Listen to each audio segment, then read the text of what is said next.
We at the department are really excited about this $10 million grant to the community of Santa Barbara, not only because it reactivates a desalination facility and brings it back into use for this community, but also because it's a community that's particularly vulnerable to the impacts of climate change.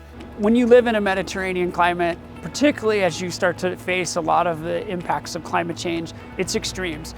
And in order to kind of be able to meet those basic health and safety needs of our community, we really had to develop a supply that wasn't dependent on rainfall. And their desal just perfectly fits into that. No matter what type of a water year we're having, whether it's dry or wet, those brackish or seawater resources are always there. Desal really taps into this, the largest body of water on this planet, the Pacific Ocean, and we're bringing that water on shore. And when we do that, about 50% of that water is turned into drinking water, and about 50% of that then is brine.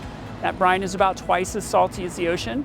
For the city, we're able to blend that brine with our treated wastewater, in which we take it back and discharge it back into the ocean. And I think what's been great about desal for our community is we've kept it relatively small. This is not a massive facility. It takes up just over an acre of land, and at its current capacity, it provides 30% of our supply. Desalination is an important strategy for a lot of these coastal communities in California because many of them are in small watersheds and disconnected from some of the larger interregional backbone infrastructure like the State Water Project and the Central Valley Project that does connect a lot of the state together.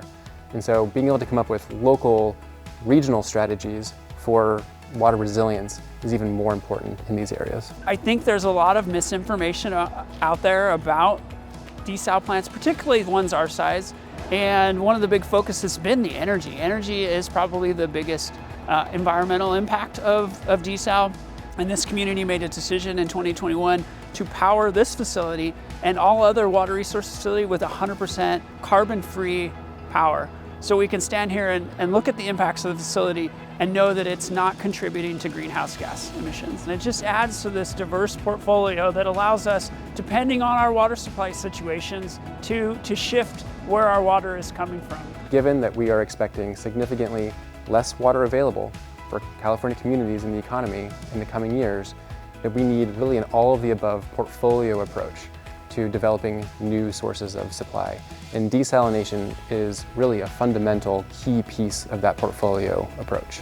Desal has been a game changer for us, but it is not the end for us. We will be also looking at potable reuse. That is the next supply on the horizon for us, and I anticipate DWR is going to be a strong partner in helping us to get that project off the ground too.